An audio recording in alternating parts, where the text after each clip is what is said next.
A sharp pulse of static sliced through the silence of the control room, making the glass panels tremble. On the overhead speaker, a distorted voice cracked into existence. "They're already here." The lights flickered. For half a second, no one moved. Then panic erupted. Sirens wailed. Keyboards clattered beneath frantic fingers. Outside, the sky split with low rumbles as an unnatural hue bled through the clouds. The transmission wasn't random, it was precise, encrypted far beyond human capabilities. Agents screamed into radios.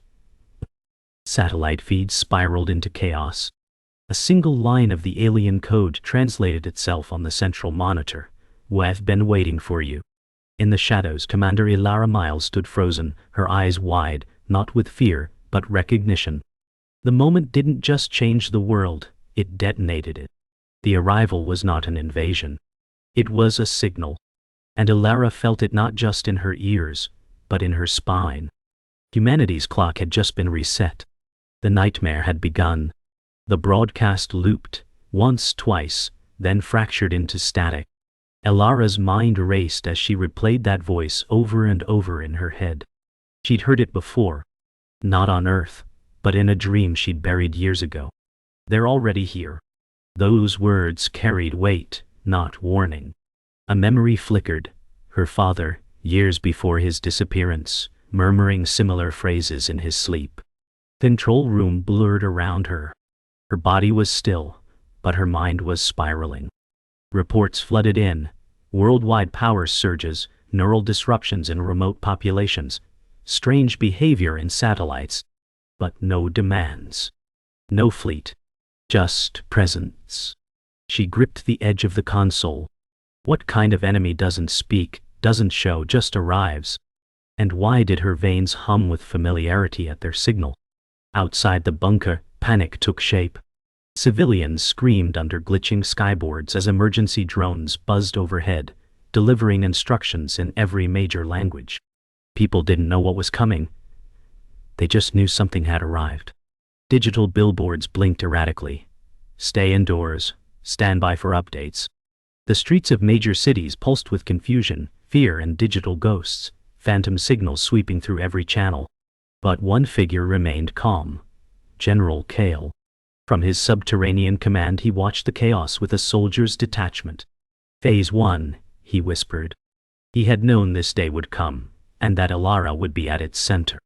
Back inside the bunker, Ilara stood in silence while analysts shouted into comms. Every screen flickered with partial translations, but no pattern held. Her mind zeroed in on one term that kept repeating: contact lineage. A buried file surfaced from the archives, redacted in every line but one. Ilara Miles, classified, legacy holder. Her hand trembled as she reached for the console. She never knew her mother. Her father had vanished before giving her any answers. Now, the message made sense. They weren't just here, they were looking for her. And someone in command already knew. General Kale entered the bunker with the calm of a man who had waited years for this moment. The room went quiet. Ilara turned. "You knew," she said, her voice barely a whisper. Kale didn't flinch. "I hoped it wouldn't come to this." Behind him, a sealed case was wheeled in, marked with both Earth and alien insignia. "Your father tried to warn us," he said. "But they never wanted Earth. They wanted you." A cold shiver ran through Ilara. The past she never understood was no longer dormant. It had come knocking, wearing the face of a war she was born into. Ilara stood alone in the debrief chamber, lit only by the cold pulse of the alien relic now resting on the table before her. Its surface shifted like liquid metal, humming faintly in sync with her heartbeat. She hadn't touched it, couldn't. Kale had said it would respond only to her, but she didn't want to believe that. Legacy holder, what did that even mean? Every moment felt like she was drowning in someone else's secrets. Her childhood, her training, her pain, it had all been shaped by hands she never saw. A voice echoed in her head, not external but remembered. Her father had whispered once, "You are the bridge, not the weapon." She pressed her hands to her temples. The world wanted answers. She only had ghosts. And in the corner of the room Kale watched her silently, calculating, almost pitying. Or was that fear in his eyes? That evening, in her private quarters, Ilara sat on the edge of her cot, staring at a black and white photo, her as a child, standing beside her father in front of an observatory. The back read, "Keep watching the skies." The photo trembled slightly in her hand. Outside, distant alarms pulsed across the base. She whispered, "What were you preparing me for?" Her memories of him were warm, but fragmented, like a story interrupted mid-sentence. She had trained for war, for command, for duty. But not for this. Not for being chosen. Not for feeling like a weapon waiting to be lit. Her breath hitched. "I didn't ask for any of this," she said aloud. A shadow passed across the window. For a second, she swore she saw a figure watching her from the edge of the light. But when she turned, the corridor was empty. In the command briefing the next morning, the mood had curdled into dread. Across the screen hovered global updates, blackouts spreading, unexplained auroras forming over major cities, and bursts of seismic activity in places untouched by fault lines. "We are not under attack," Kale stated flatly. "We are under observation." A hush settled. Ilara sat at the edge of the table, arms folded tightly. The other commanders looked to her, not as a peer, but as an anomaly. She felt their eyes, their doubt. One of them muttered, "She's the reason they're here." Ilara stood abruptly, voice steady but sharp. "If you're waiting for someone else to lead, go find them. If not, get me answers." The room fell silent again. But the damage was done.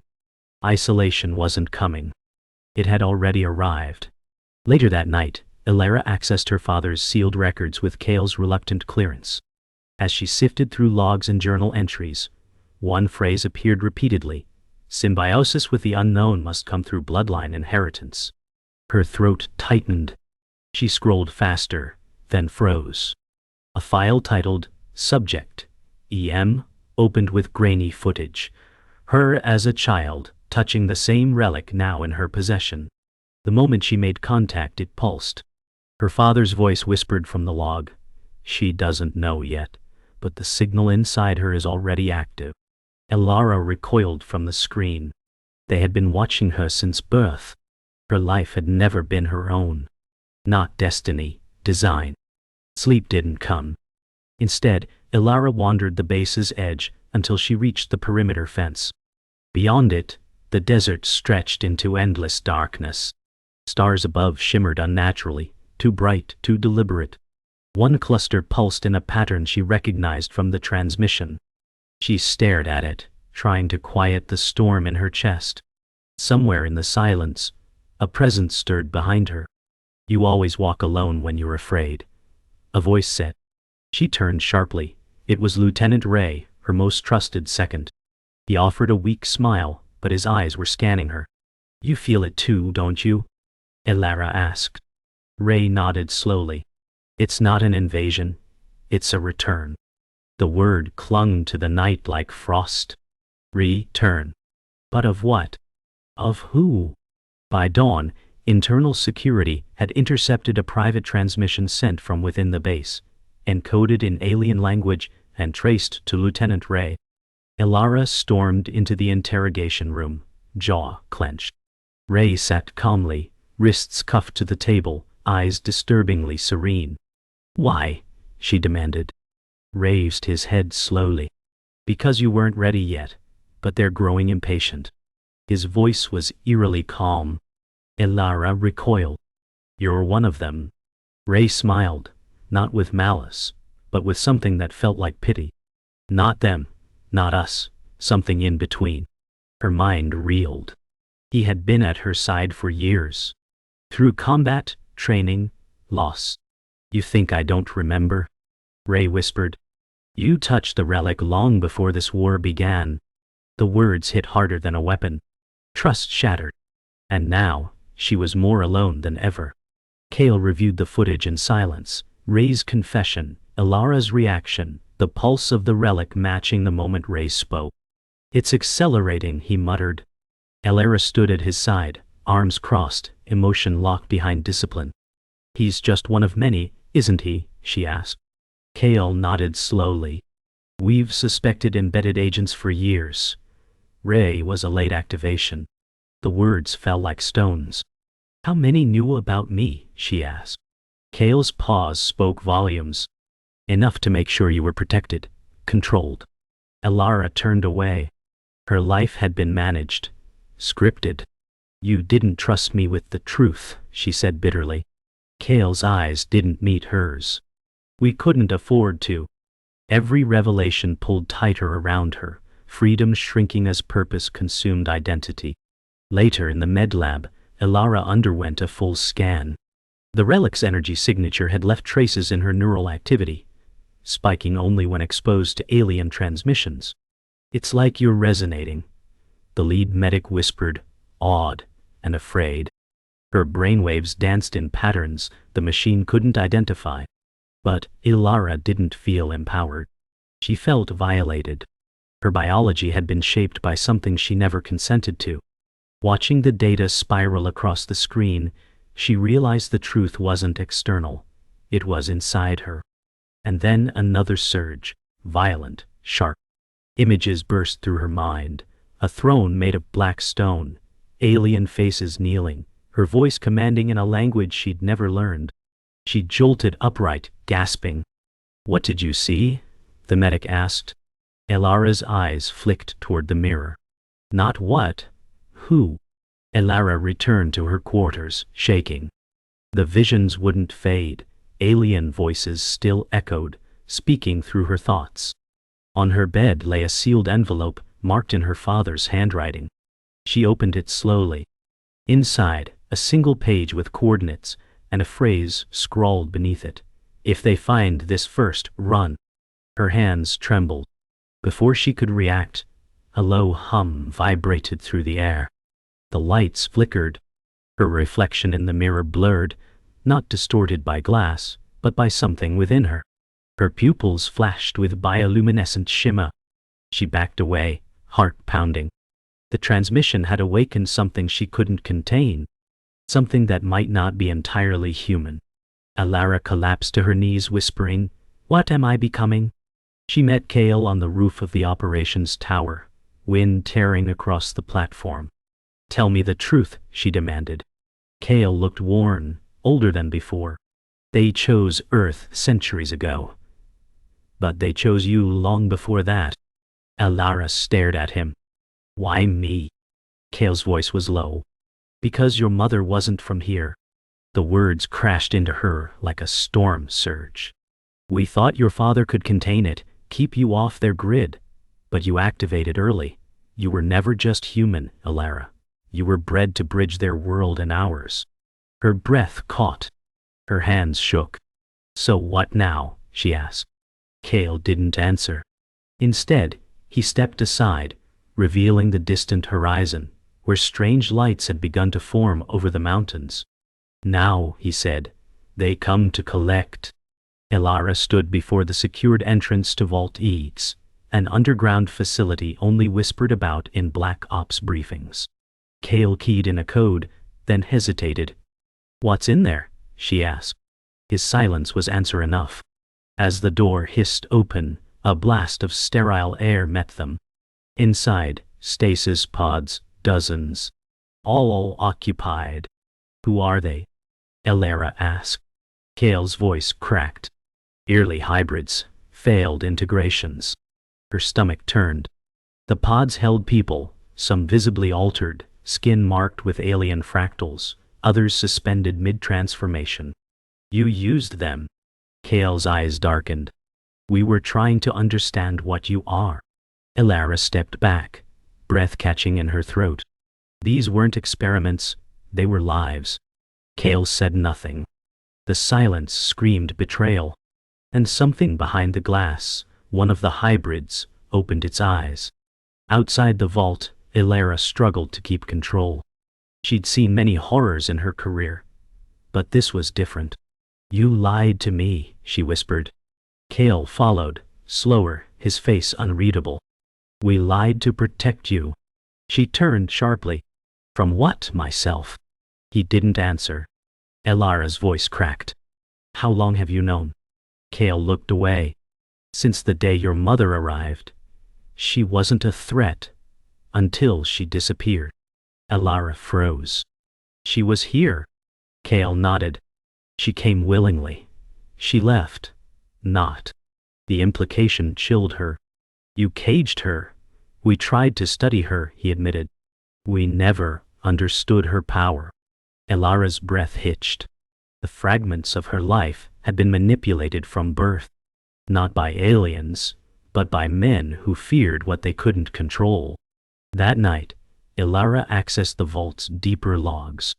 The files were grim, footage of interrogations, medical procedures, and one final encrypted message from her mother.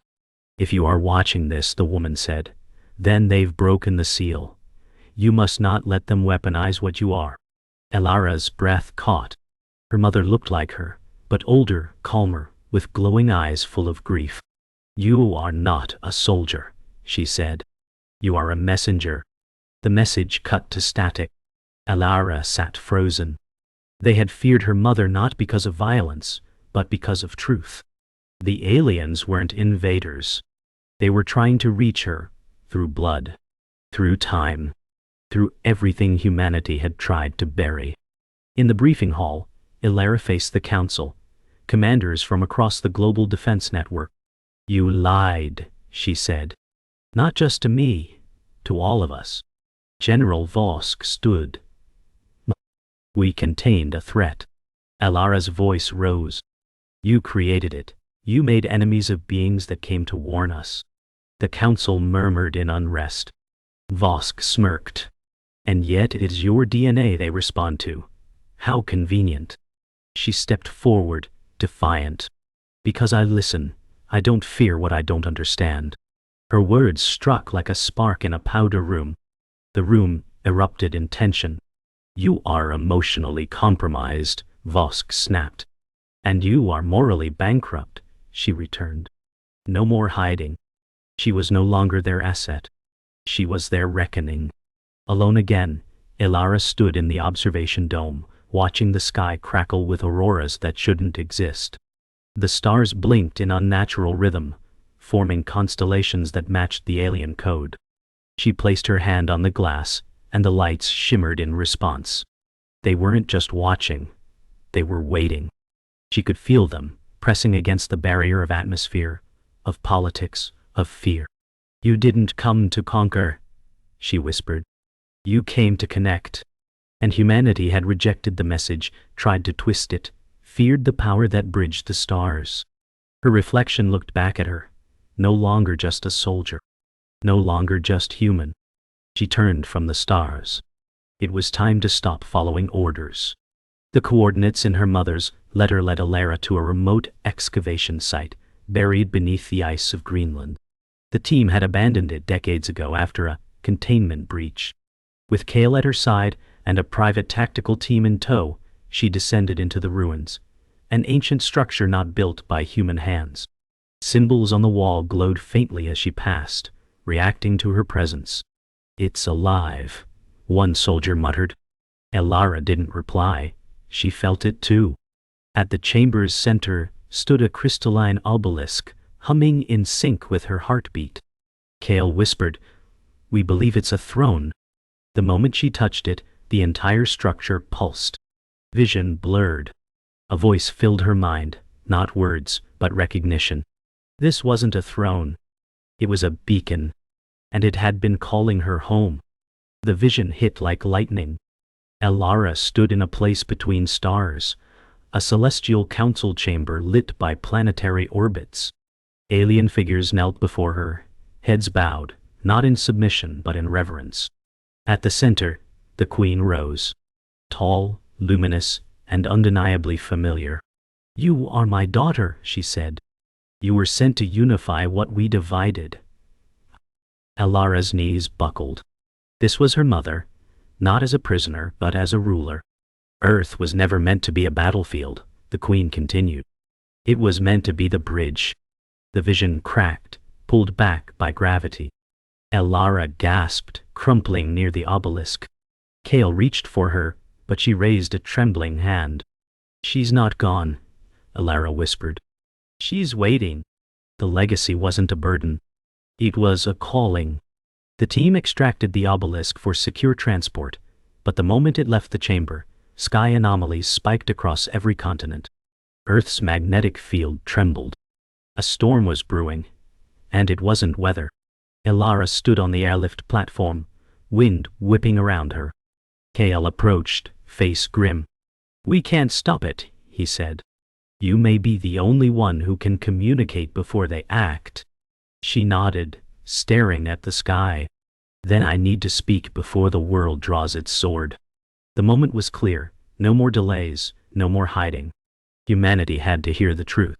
Elara stepped onto the comms deck, opened a global channel and said, "My name is Elara Miles, and I'm not fully human, but I was born to protect both worlds." The silence that followed was deafening. The broadcast went live across every major network. People from all corners of the world watched as Elara spoke, not like a soldier, but like a bridge between species. Her voice was steady, her eyes unflinching. "They aren't here to conquer. They were here long before us. We are the ones who forgot." The world held its breath. In underground bunkers, rebel factions prepared for war. In cities, children pointed at the sky as it shimmered in impossible colors. Governments scrambled, unsure whether to silence or follow her. Meanwhile, deep in orbit, alien vessels stirred, not attacking, but awakening. And Elara, standing at the heart of Earth's most sacred lie, whispered, "Let truth be louder than fear." The countdown to change had already begun. That night, alone in her quarters, Elara finally opened the last sealed file from her mother. It wasn't data, it was a memory capsule. A projection filled the room. Her, as an infant, held in alien arms, her father beside them, smiling. "You were never made to fight," the voice echoed. "You were made to choose." Elara sat in silence as the vision faded. All her life she had been trained to kill, to lead, to survive. Now she had to lead in a different way, through empathy, not fear. She looked down at her hand. The veins beneath her skin glowed faintly now. Not sick. Not cursed. Activated. In the distance, the alien storm clouds began to form again. But this time she wouldn't run. She would answer. The alien ships entered Earth's atmosphere at dawn. No weapons fired. No declaration made. Just presence, massive, majestic, and terrifying. Cities around the world froze. Militaries locked targets. Kale stood beside Elara in the command tower, eyes glued to the sky. "They're waiting for your answer," he said. Elara's heart pounded. "Then we give them one they'll never expect." She turned, addressing the defense board. "Stand down. This is not a war front. It's a test of who we are." The room buzzed with fear, some defiance, but no one stopped her. She walked to the open deck and raised her hand toward the sky. The ships hovered, silent, watching. "You came for connection," she whispered. "Then see me." And the largest vessel began to descend, responding not to force, but to faith. A beam of light enveloped Elara. She didn't flinch. Her body lifted from the platform, drawn into the ship. Kale reached forward instinctively, but stopped. This wasn't abduction. It was invitation. Inside, Elara found herself in a chamber of energy and memory. Time bent around her. She saw Earth from above, its wars, its beauty, its fear. A voice, not human, not alien, but her own, spoke from everywhere. "Do you accept who you are?" She stood silent, trembling. Not a weapon, not a savior. Just me. The room pulsed, and suddenly she wasn't alone. Her mother appeared beside her, ethereal and calm. "This is your choice," she said. "But if you open the bridge, you can never close it again." Elara reached forward. "Then we move forward, together." The ship's signal exploded across the globe. Every satellite, every screen, every neural channel lit with a pulse. Not a message, but a shift. Those sensitive to alien frequency felt it first. Visions, awakenings, memories not their own. On the surface, chaos broke. Some welcomed it. Others screamed. Governments initiated lockdowns. Defense systems engaged. But the ships didn't retaliate. They simply remained present, unmoved. Elara stood at the center of the energy stream, her voice amplified through every medium. You don't need to fear the unknown, you only need to listen. Around her, the crew of the ship bowed their heads, recognizing her not as ruler, but as unifier. Her signal had reached not only Earth, but the others watching. The galactic silence was broken, but not everyone wanted peace. In a desert bunker far from public view, General Vosk initiated Protocol Ragnarok, a contingency plan never meant to be used. If the girl opens the gate, humanity loses sovereignty, he growled. Nuclear satellites realigned. Particle cannons charged. Vosk's operatives intercepted the signal and locked onto Elara's location. Back on the ship, Kale received the alert. They're targeting you, he said, his voice breaking through the calm. Elara closed her eyes. Then they never wanted peace to begin with. But she didn't flee. She stood taller. Let them see what they fear. Above the earth, energy gathered, not as a weapon, but as a shield. The alien fleet reacted, projecting a luminous barrier that shimmered like starlight. The first missile never reached its mark. The attack had failed, but the illusion of unity shattered. Vosk's coup exposed the fractures across Earth's leadership. Some nations rallied to Elara's call. Others condemned it. In the silence that followed, the alien queen herself appeared, projected across the sky in every language and form. We did not come to rule, she said. We came because one of our own chose this world. And through her, you were given a choice. The world stood on edge. Elara returned to the ground, her feet touching soil, not as a human, not as an alien, but as something new. She looked into the camera and said, "This isn't invasion. It's inheritance." A final choice stood before humanity, and she would not make it for them. "You've heard me," she said. "Now listen to yourselves." The world didn't end. It fractured. After the failed strike, Vosk was arrested, his loyalists scattered. But the damage was done. Humanity stood divided. Some hailed Elara as a savior. Others called her an infiltrator. The global network pulsed with protests, debates, and silence in equal measure. In the command tower, Kael handed her a report. 79 nations have agreed to peaceful contact. Elara didn't smile. And the others, preparing for war. She exhaled. Then the war never really ended. It just changed form. Outside, the alien ships remained, hovering silently above cities, not conquering, not retreating. They were waiting. Not for approval. For maturity. Elara turned to Kael. The bridge is open. It's up to them to cross it. And she meant all of them, humans, hybrids, and everything in between. Elara returned to Volt, nay, one final time.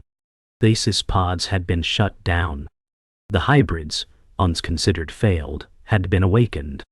They were alive, alert, and aware. Some remembered nothing. Others remembered too much. As she walked between them, one, a girl no older than 20, reached for her hand. "You were in my dreams," she whispered. Elara froze. "You called us home."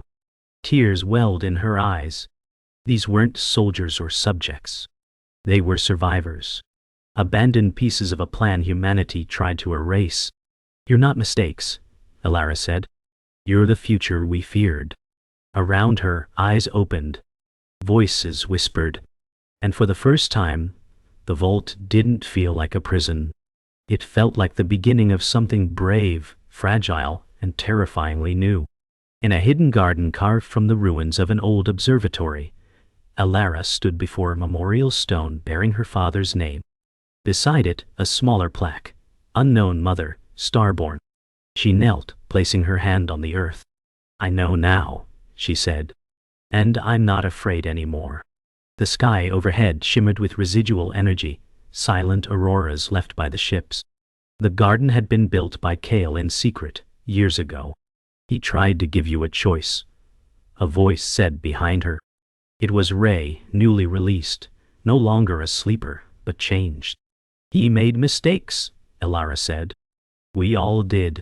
She looked up at the stars. "Now we make something better." Ray nodded. "Together?" She stood. "Only way it works. The future would be built on forgiveness. Or not at all." At global headquarters, a new initiative launched, the Contact Accord, a diplomatic bridge between Earth and the alien fleets. Elara, Kale, and a hybrid representative stood before a newly formed Alliance Council. Cameras broadcast across planets and networks. No anthem played.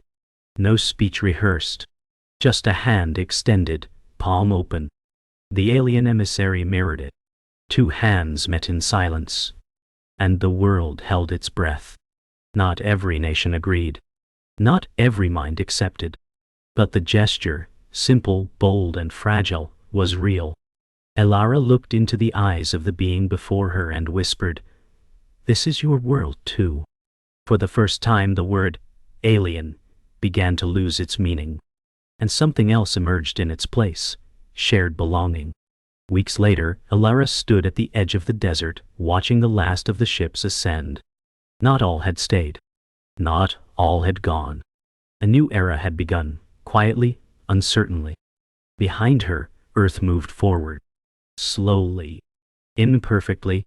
"This isn't over," she whispered. "It's just the beginning."